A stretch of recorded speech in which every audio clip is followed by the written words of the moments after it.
감사드립니다. 옆에 분과 인사하겠습니다. 잘 되고 있습니다. 잘 되는 축복 있기를 바랍니다. 하나님은 우리를 향해서 아주 큰 마음을 갖고 계십니다.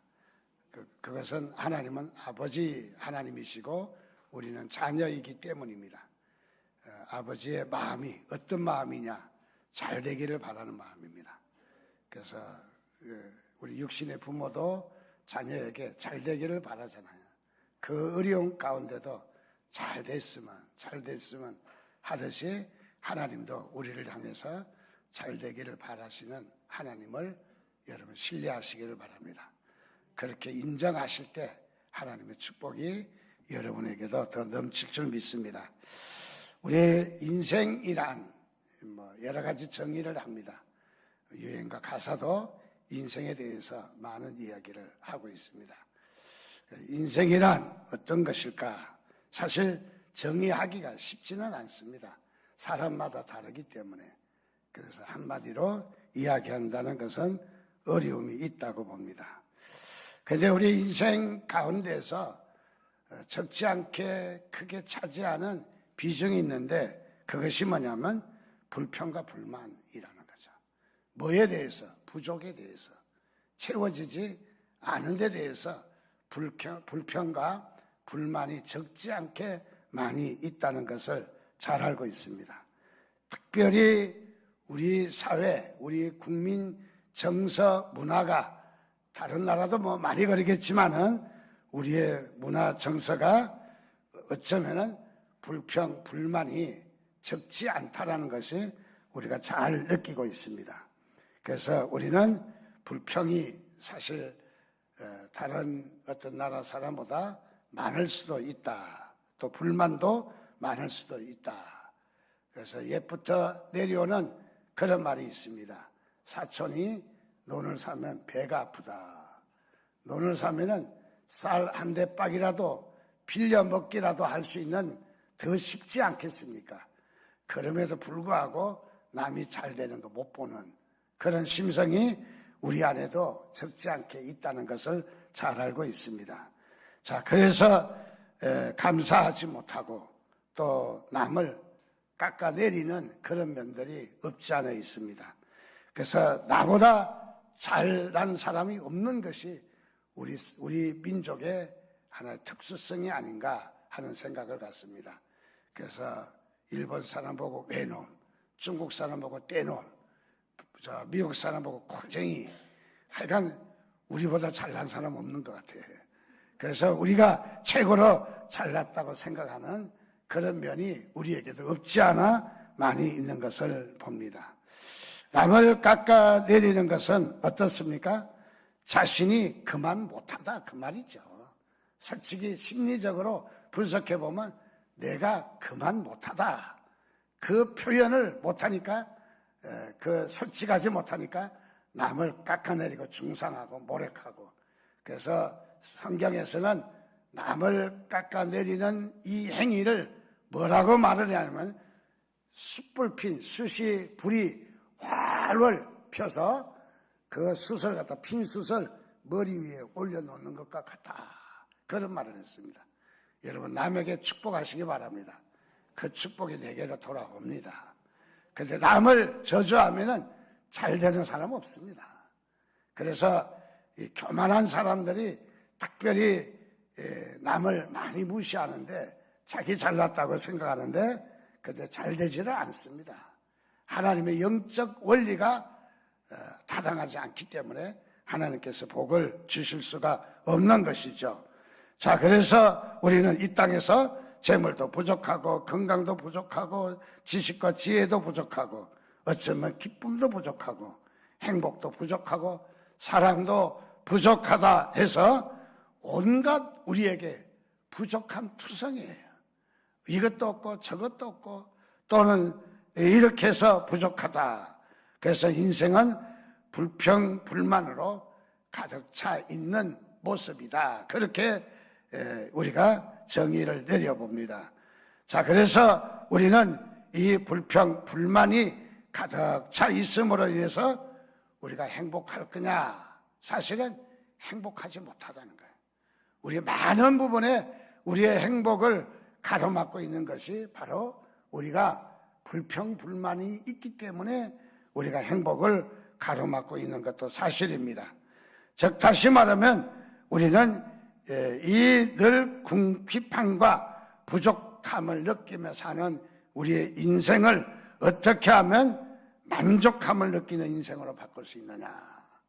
그것은 오늘 우리에게 나는 이제 아무런 부족함이 없다. 내게는 모든 것이 풍족하다 하는 것을 느낄 수 있는 비결이 오늘 말씀입니다. 시편 23편에 이 다윗은 이렇게 고백합니다. 여호와는 나의 목자시니 내게 부족함이 없으리로다. 자, 하나님은 어떤 분이십니까? 부족함이 없는 하나님이십니다. 우리는 하나님에 대해서 오해하지 않기를 바랍니다. 시험 들면 제일 먼저 하나님을 오해하다. 내가 이렇게 몇 년 동안 신앙생활하고 내가 여러 가지를 투자해 보았지만은 하나님은 나에게 복을 안 주신다. 복을 안 주시는 것이 아니라 복받을 자리에 가 있지 못하기 때문이겠죠. 하나님은 어찌하든지 복을 주시기를 원하십니다. 목이 닳도록 하나님은 우리에게 성경에도 여러 가지로 말씀하셨습니다. 하나님은 풍족하신 하나님, 풍성하신 하나님, 오늘도 우리에게 복 주시기를 원하신다. 오늘 이 시편 23편 1절의 말씀은 부족함이 없으리로다 하는 이 말씀은 영어로 해석을 하면은 내가 더 원하는 것이 없다 하는 뜻이에요. 왜냐하면 더 원할 필요가 없다는 거죠.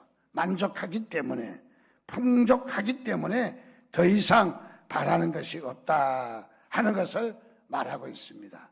자, 하나님은 부족함이 없으신 하나님이십니다. 하나님은 풍성하신 분이십니다.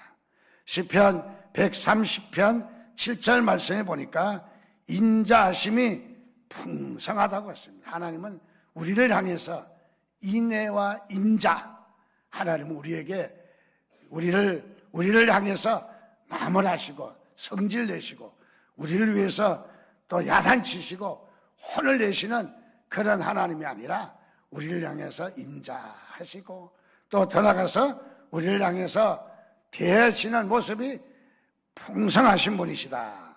그래서 하나님은 우리를 속량할 때도 인색하신 하나님이 아니라 우리의 풍성한 속량이 있다라고 말씀하시기도 합니다. 창세기 27장 28절에는 풍성한 곡식과 포도주를 주시기를 원하신다. 하나님은 어떤 마음을 갖고 계시느냐 하면은 풍성한 곡식과 포도주를 주시기를 원하십니다. 그래서 우리가 곡식을 심으면은 적어도 30배 이상의 결실을 맺습니다. 달랑 감자 한쪽을 심으면은 감자 거기에서 얻어지는 것을 캐보십시오. 얼마나 많이 나오는가. 주먹만한 감자가 둥글둥글한 여기서 저기서 막 올라옵니다. 고구마 순 하나 갖다 꽂아놨는데 그 고구마가 얼마나 많이 열리는지 그저 한 줄기에 어떨 때는 한 대접이 나오는 그런 모습도 보게 됩니다. 자, 하나님은 얼마나 식물 가운데서도 또 동물들에게도 얼마나 풍성하게 하나님은 내리시는지 말씀하고 계십니다. 오늘도 그 하나님이 여러분의 하나님이신 것을 믿으시기 바랍니다. 내 하나님은 어떤 하나님이냐? 나에게 풍성하게 주시기를 원하시는 하나님이시다.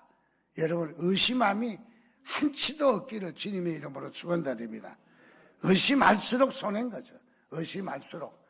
그래서 여러분들 하나님이 이 풍성한 것을 우리에게 부어주시려고 하나님은 준비하고 계십니다.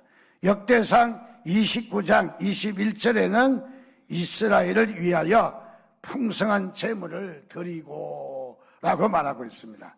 고린도후서 8장 7절에도 은혜에도 풍성하게 할지니라. 하나님 우리에게 은혜 주시는데 그저 생색을 내고 쬐끔 주시는 하나님이 아니라 오늘 우리에게도 은혜도 쏟아 부으시는 것이죠. 쏟아 부어서 마치 우리에게 대박에 우리에게 곡식을 데워줄 때에 흔들어서 누르고 흔들어서 채워주시는 하나님.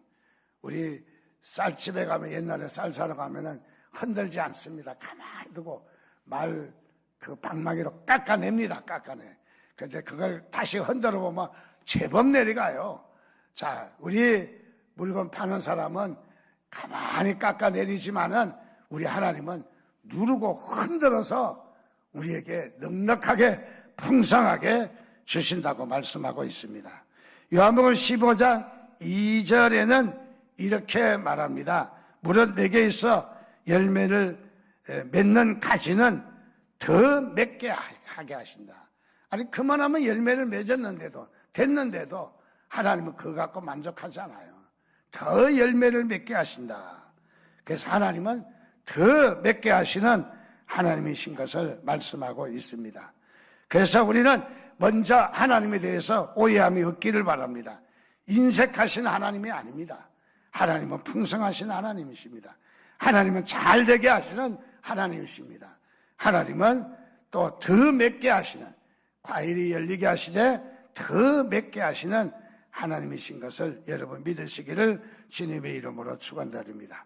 오늘 말씀 18절 말씀에 보니까 내게는 모든 것이 있고 또 풍부한지라 에바브로 디도편에 너희가 준 것을 받음으로 내가 풍족하니 이는 받으실 만한 향기로운 제물이요 하나님을 기쁘시게 한 것이라. 바울 사도가 선교를 하다가 전도 여행을 하는데 빌립보 교회로부터 아주 이렇게 재정을 공급받은 것 같습니다.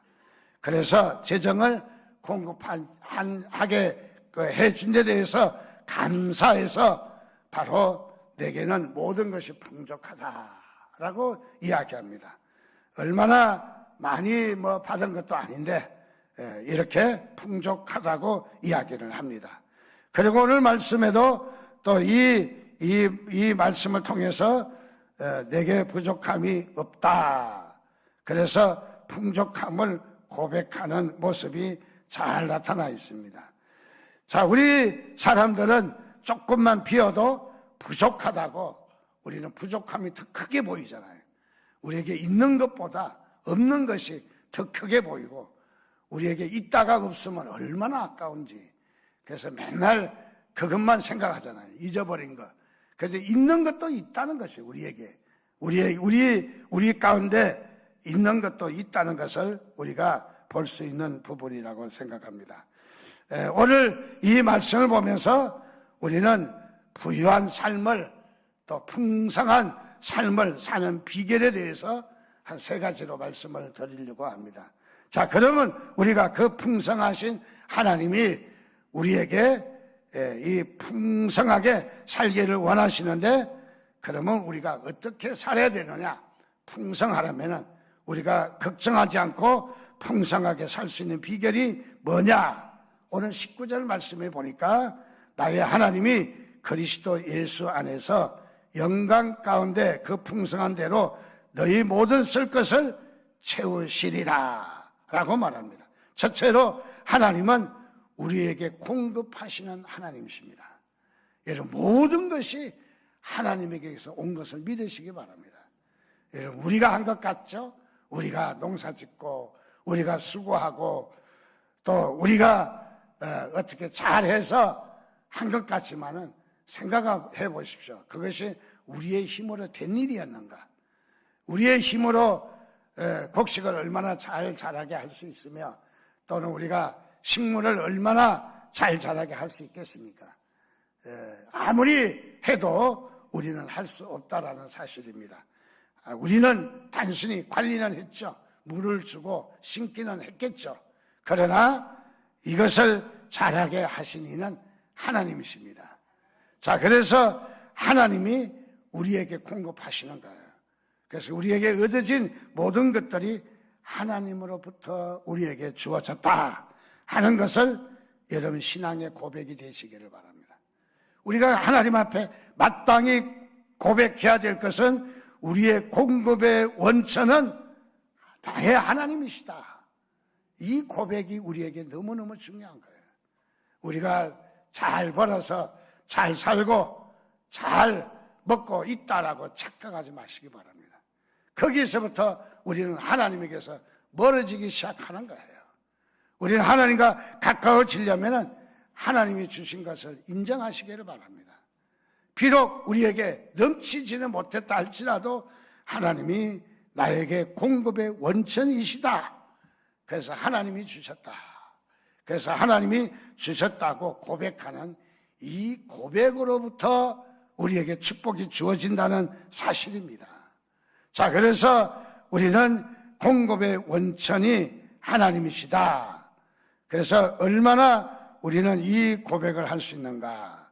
우리 유명한 부흥사이신 무디 목사님은 이런 말을 했습니다. 오늘 19절 이 말씀을 그 풍성한 대로 너희 모든 쓸 것을 채우시리라 하실 말씀을 보면서 이런 고백을 했습니다. 이것은 다름이 아니라 그리스도인들의 은행이다. 그런 말을 했어요. 은행은 어떤 곳입니까?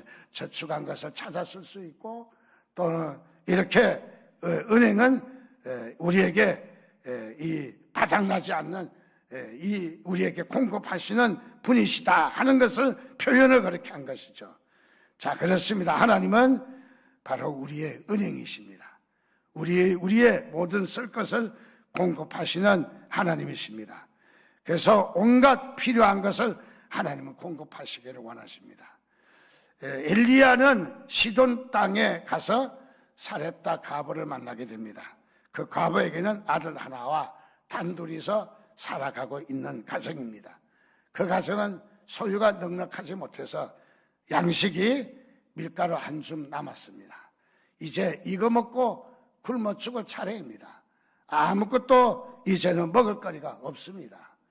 그런데 선지자가 그 모습을 보고 뭐라고 이야기합니까? 그 밀가루를 반죽을 해서 구워가지고 가지고 오라는 거예요. 선지자가 먹겠다는 거예요. 세상에 이런 나쁜 선지자가 있어.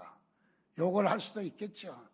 왜냐하면 남의 입장, 처지도 부잣집 가서 그렇게 하는 것은 있을 수 있겠지만은 이제 먹고 죽을 마지막 이 가정에 이 한 주먹의 이 밀가루를 떡을 만들어서 가지고 오라 했을 때 참 그 가정도 마음이 무척 아팠겠지만은 이야기만 듣는 우리들에게도 참으로 너무 매정하다.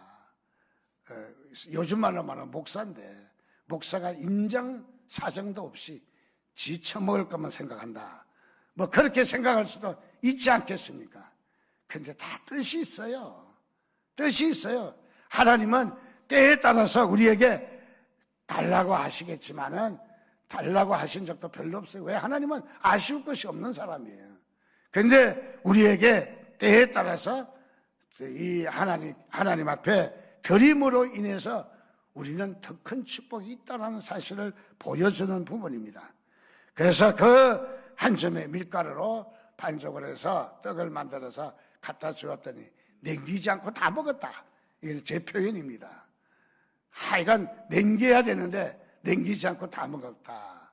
우리가 어렸을 때 시골에서 이제 이 교회를 섬기는 특별한 가정이 있어요. 그런데 이 교육자가 오면은 하얀 쌀밥, 집에 아들도 쌀밥 못 해주잖아요. 보리밥, 시커먼 보리밥에 그렇게 밥을 주는데 쌀밥을 탁 주면 아이들이 문구멍으로 침을 묻혀서 구멍을 뚫어서 봅니다. 왜 봅니다? 밥 먹는 걸 보는 거죠. 하얀 쌀밥에 밥을 먹는데 그 밥을 그 전도사님이나 그 목사님이 장로님이나 다 먹으면은 애들이 보고 있다가 으아 하고 울어버리는 거예요. 그 남은 부분이 자기 몫인데 돌아오지 않는 거죠. 뭐 먹을 게 없다는 거죠. 그래서 막 울고 다 먹었다는 거죠. 남기고 먹어야 되는데. 자, 우리 여기에 엘리야도 여기에서 사렙다 과부의 마지막 양식을 자신이 먹겠다는 거예요. 자, 그래서 먹었습니다. 그것으로 끝난 줄 알았더니 3년 반 동안이나 흉년이 들어서 온 사람들이 굶어 죽어가는데 이 과부의 밀가루 독에는 밀가루가 떨어지지 않고 퍼먹으면 또 생기고 퍼먹으면 또 생기고 또 기름병에 따라와서 먹으면 또 따로 먹으면 또 생기고 따로 먹으면 또 생기고 오늘 이런 축복이 여러분에게도 있기를 주님의 이름으로 축원드립니다. 소문났으면 좋겠어요. 우리 교인들은 그냥 하나님이 공급하시는 것이 떨어지지 않고 공급하신다. 여기에 이 선지자의 의도가 있는 거죠. 의도가 뭐였어요? 복 주시려고 하나님이 시키신 거예요. 복 주시려고. 하나님은 바로 우리의 그런 하나님이시다 하는 것을 믿으시기를 바랍니다. 예수님께서 이 땅에 오셔서 사역을 하시다가 말씀을 전합니다. 전하다 보니까 신이 나신 것 같아. 많이 모였으니까 신이 난 것 같아. 그래서 이 설교가 좀 길었던 것 같아. 그래서 베세다 광야에서 말씀을 전하다 보니까 제자들이 옆구리 푹푹 찔리는 거예요. 왜 그러냐 모르니까. 아니 지금 식사도 못하고 지금 시간이 얼마나 지난 줄 아십니까? 점심도 못 먹었는데 세상에 지금 저녁때가 다 돼갑니다. 4시 됐습니다. 그런데 아니 이 백성들이 이 청중들이 밥을 먹어야 할 텐데 어떻게 하면 좋으냐 이거죠. 그래서 제일 좋은 방법은 각자 해결하라. 각자. 그래서 이 청중들을 잠시 해산을 시켜서 저 마을에 들어가서 각자 사 먹고 와라 하는 것이 제일 좋습니다. 그러니까 주님께서 너희들이 주어라. 아니 우리가 줄 게 뭘 있겠습니까? 너희들이 주어라. 안드레를 통해서 떡 5개와 물고기 2마리 달랑 가지고 옵니다. 여러분들 이 떡 5개와 물고기 2마리는 어린아이의 하루 점심 도시락에 불과합니다. 그래서 먹다가 또 도시락 안 싸오래 있으면 하나 더 줘라. 그래서 한 개 더 주었는지 몰라요.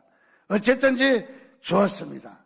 자, 그랬더니 이 하늘을 우러러 축사하시고 이 떡을 뗄 때마다 떡이 불어나는 거예요.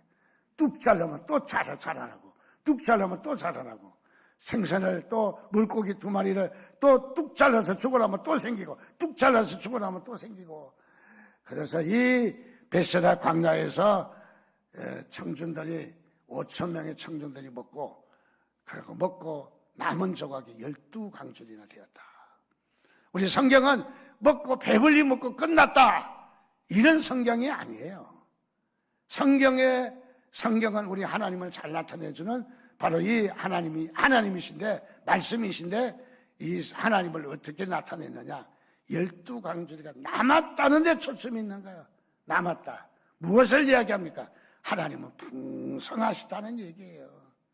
하나님은 그렇게 스케일 작은 쫀쫀한 하나님이 아니라는 거예요. 풍성한 하나님이시다.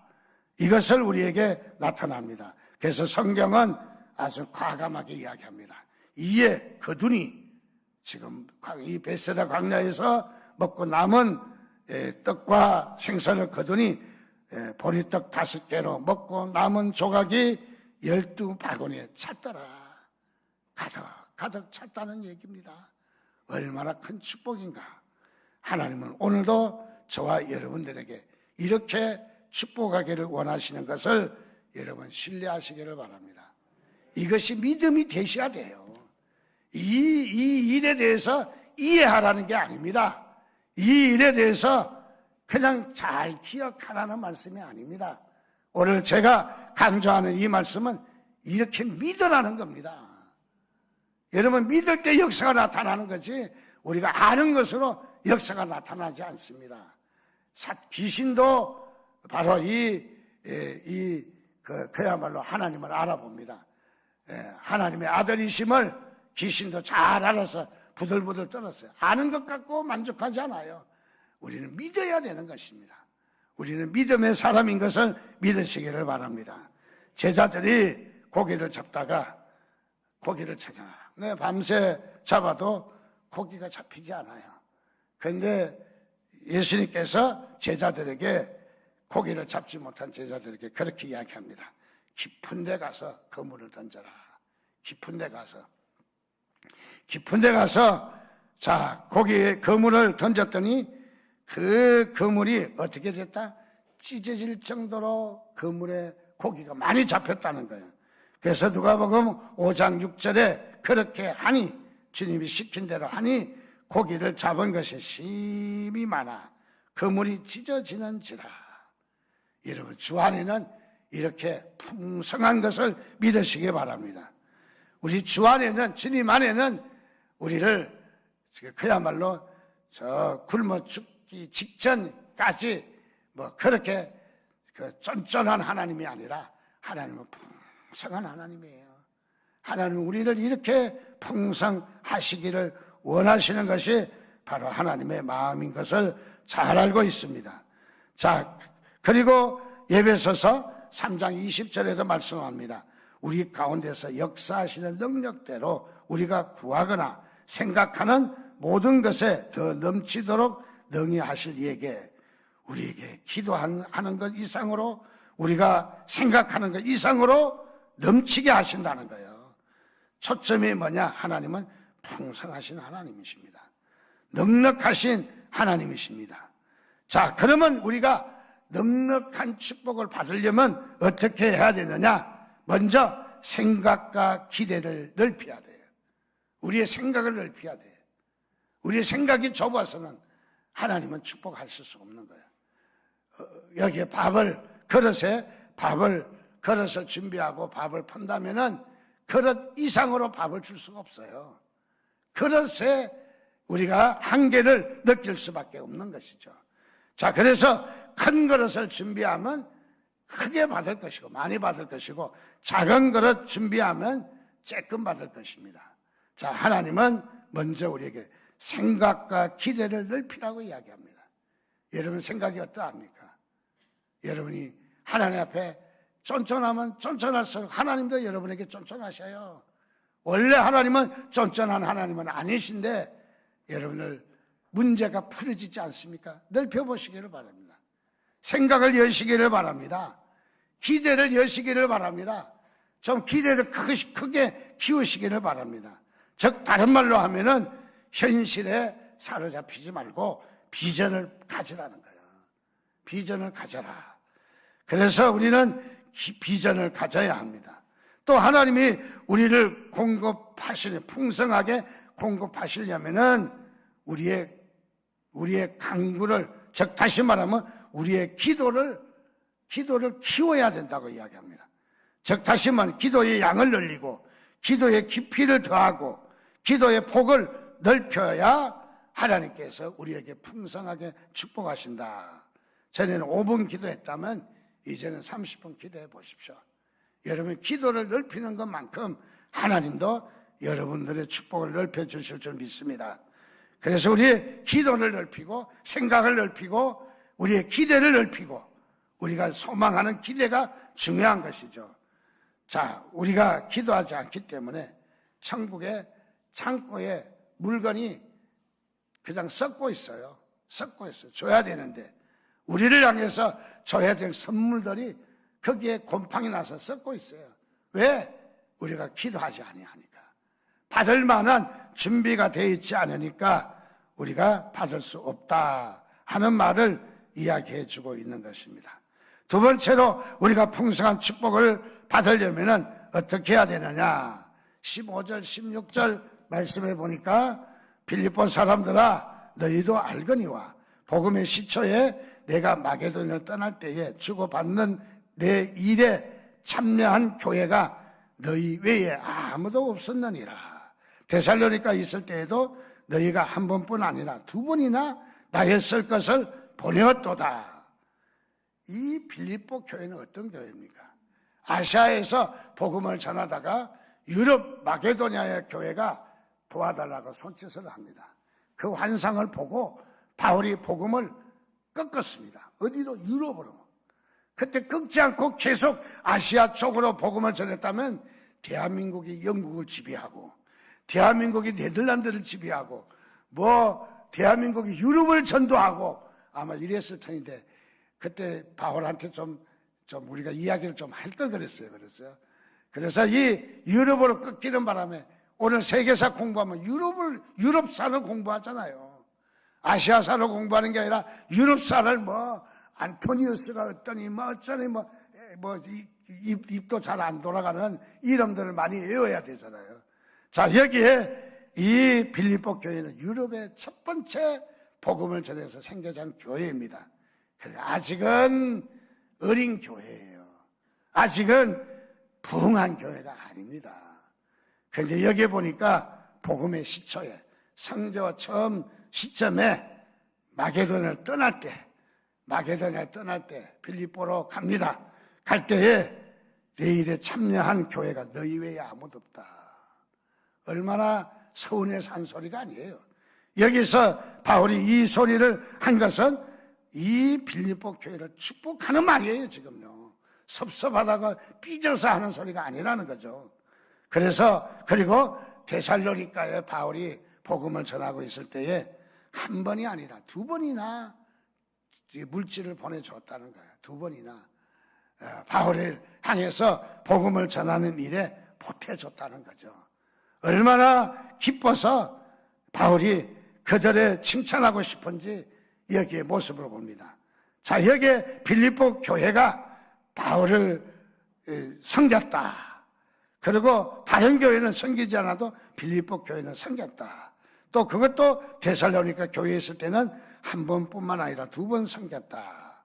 우리가 하나님의 풍성함을 경험하는 일에는 주의 일에 적극적일 때 하나님은 풍성하게 역사하신다는 거예요.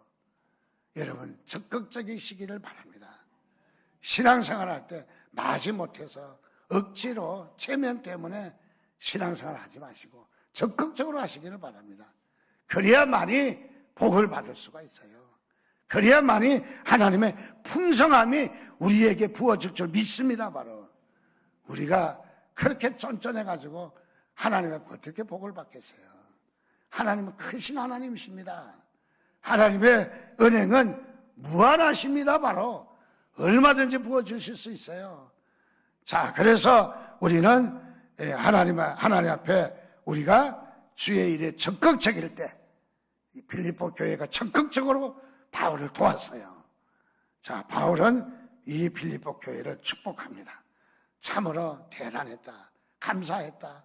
너희들만한 교회가 없다. 참으로 바울이 이렇게 빌립보 교회를 축복하는 것을 발견할 수 있습니다. 자, 그래서 우리는 얼마나 우리는 축복을 해야 되느냐, 참 우리는 얼마나 적극적이어야 하느냐 하는 것을 우리에게 보여주는 큰 부분이기도 합니다.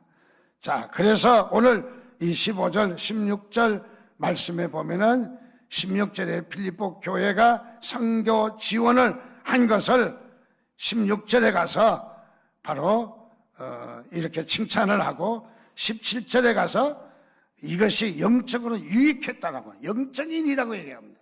영적인 일이 다른 게 아니에요. 영적인 일이 꼭 어떤 이상한 뭘 봐야만이 영적인 일이 아니라 바로 이 일이 영적인 일이라는 거예요. 그리고 18절에 가서 하나님께 향기로운 제물이라고 이야기합니다. 향기로운 제물이 바로 이렇게 쓰여진 것을 이야기합니다. 자, 그러므로 우리는 하나님께서 우리에게 하나님을 향한 적극적인 태도를 갖기를 원하신다는 것을 믿으시기 바랍니다. 그 다음에 우리가 11절 말씀에 보니까 내가 궁핍함으로 말하는 것이 아니라 어떠한 형편이든지 나는 자족하기를 배웠노라. 세 번째로 우리가 풍성할 수 있는 비결이 있는데 이것은 먼저 우리가 자족할 줄 알아야 된다는 거예요. 자족할 줄 알아야 된다. 자, 이것은 우리가 풍성해지는 세 번째 법칙입니다. 자, 우리는 자족할 수 있는 이 힘이 있어야 됩니다. 우리는 그런 힘을 길러야 합니다. 자, 세상에는 엄청나게 쌓아놓고도 거지처럼 사는 사람이 있어요. 그렇게 많은데도 맨날 없다, 징징대는 그런 사람이 있습니다. 그래서 만족을 느끼지 못하는 사람이 있습니다. 더 갖지 못해서 안달입니다. 남의 것을 뺏었습니다. 그리고 남이 잘 되는 건 못 봅니다. 어떻게 하든지 자기만 부를 쌓아가려고 안단을 부리는 이런 모습을 보게 됩니다. 이런 사람은 행복할 수가 없습니다. 행복할 수 있는 사람은 적지만은 감사할 수 있는 사람입니다. 적지만은 자족하는, 만족할 줄 아는 사람입니다. 여러분, 지금 좀 부족하기는 하겠지만은 여러분들 지금 주신 것도 하나님이 주신 것이고 하나님이 내게 이렇게 주신 은혜임을 기억하면서 여러분 만족하시기를 바랍니다. 다 뜻이 있겠지. 내게 달랑 한 줌 남은 밀가루를 달라 할 때도 하나님의 무슨 뜻이 있겠지. 자, 그래서 우리는 만족할 수 있는, 즉 자족함을 우리가 배워야 합니다. 자, 우리가 하나님의 은혜를 깨닫고 감사한 사람은 늘 행복한 사람입니다. 그래서 우리는 행복을 먼저 우리가 누려야 되는 것이죠. 하나님께서도 우리의 궁핍함을 우리는 채워주실 줄 믿습니다. 우리의 부족함을 채우시는 방법이 먼저 우리에게 주신 것에 감사할 때, 자족할 때에 하나님께서 일하시는 것을 믿으시기 바랍니다. 제이슨 레만이라는 14살 먹은 천재소년이 시를 지었습니다. 그 시의 제목은 현재 시제라는 제목입니다. 다 설명할 수는 없고 조금 맛만 보도록 하겠습니다. 그 시를 한번 읽어보면, 봄의 계절, 나는 여름을 기다렸네. 그 따뜻한 햇살과 시원한 들녘을. 여름의 계절, 나는 가을을 기다렸네. 화려한 잎사귀들의 추락과 그 신선한 차가움을. 가을의 계절, 나는 겨울을 기다렸네. 아름다운 흰눈, 그 연휴의 즐거움. 겨울의 계절, 나는 봄을 기다렸네. 그 따뜻함, 그리고 그 자연의 눈부신 소생함을. 이 시를 보면서 무엇이 느껴지십니까? 긍정적인, 현재 좀 어렵고 겨울을 맞이해서 힘이 들지만은 그러나 돌아올 봄을 기다리고 살았다는 거죠. 또 봄에는 여름을 기다렸고 여름에는 가을을 기다렸고 가을의 좋은 점을 기다렸다는 거죠. 이 천재소년이 시를 진 것을 보면서 야, 대단하다. 참으로 미래를 기다릴 줄 아는 그런 삶이었다 하는 것을 우리가 볼 수가 있습니다.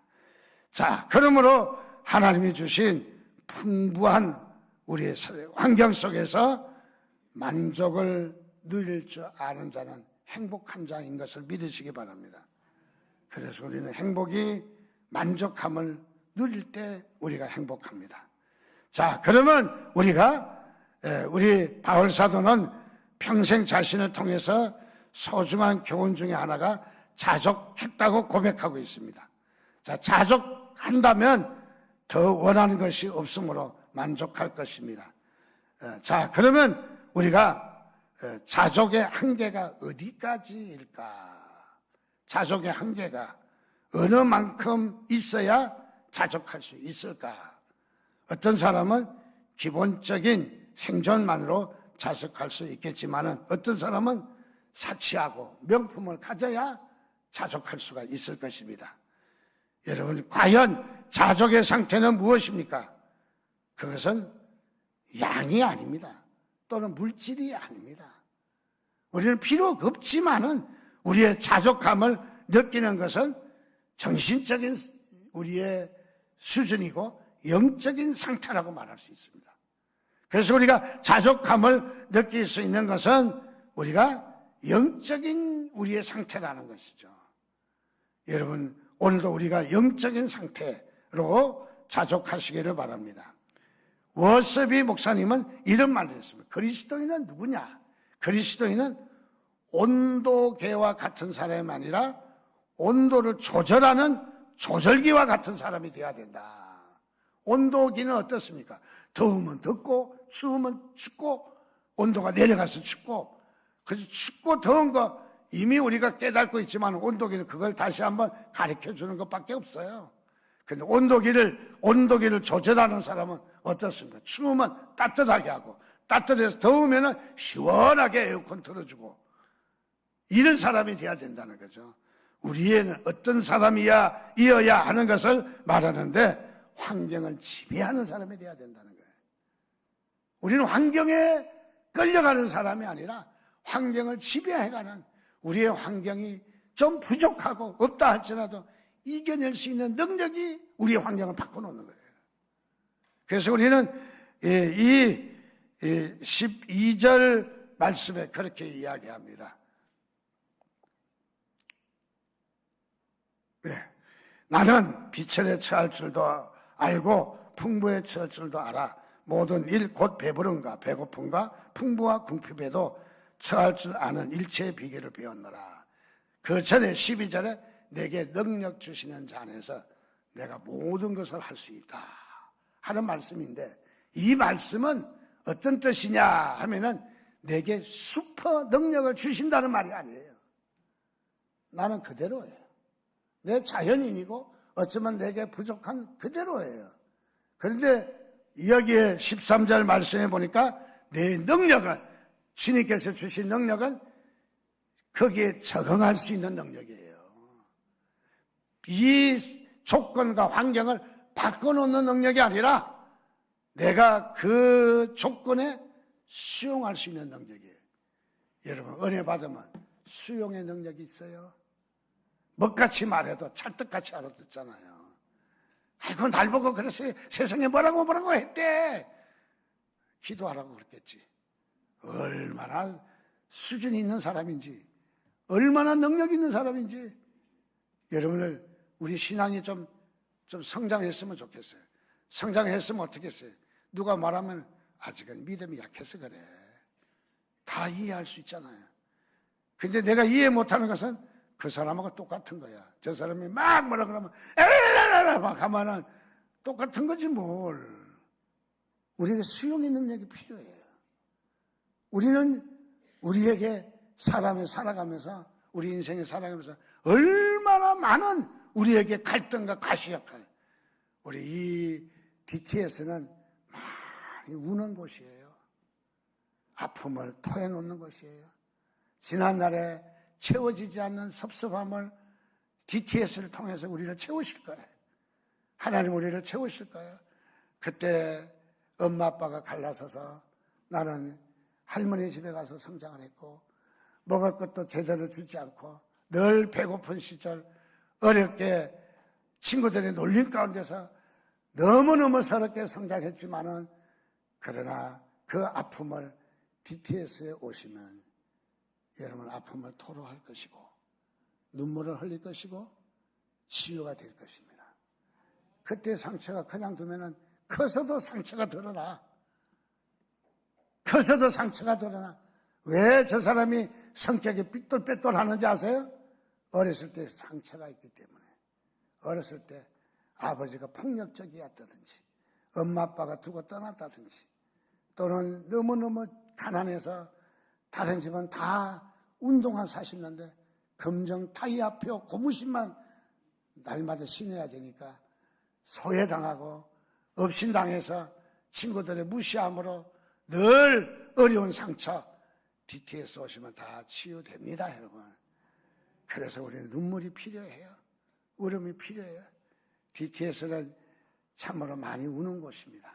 많이 회복되는 곳입니다. 우리 아픔이 말끔하게 상처가 치료될 줄 믿습니다. 자, 그래서 우리는 사도 바울도 그런 고백을 합니다. 나는 내 환경이 바뀌어지지 않았지만 풍부했죠. 비천에 처할 줄 알아. 욕을 실컷 해도 괜찮아. 그 다음에 풍부에 처할 줄 알아. 풍부해도 뭐 자원이 넘치만 교만하잖아요, 대부분요. 대체적으로 배 고플 때는 그 가정이 건전합니다. 배고플 때, 없을 때는 둘이 부부가 바등바등 살아갑니다. 어쨌든 일구어 보려고. 근데 부자 되면 어떻습니까? 그 가정에 문제가 생기기 시작해요. 아니, 부자 된 가정 욕하는 게 아니에요. 부자 되면요, 부부지간에 문제가 생기기 시작해요. 부자가 되면은 딴 데 눈독을 돌리기 시작합니다. 자, 여기에 이 바울은 풍부에 처할 줄 알았다. 물질이 넉넉하게 들어왔는데도 헛돈 쓰지 않았다. 허세 부리지 않았다. 교만하지 않았다.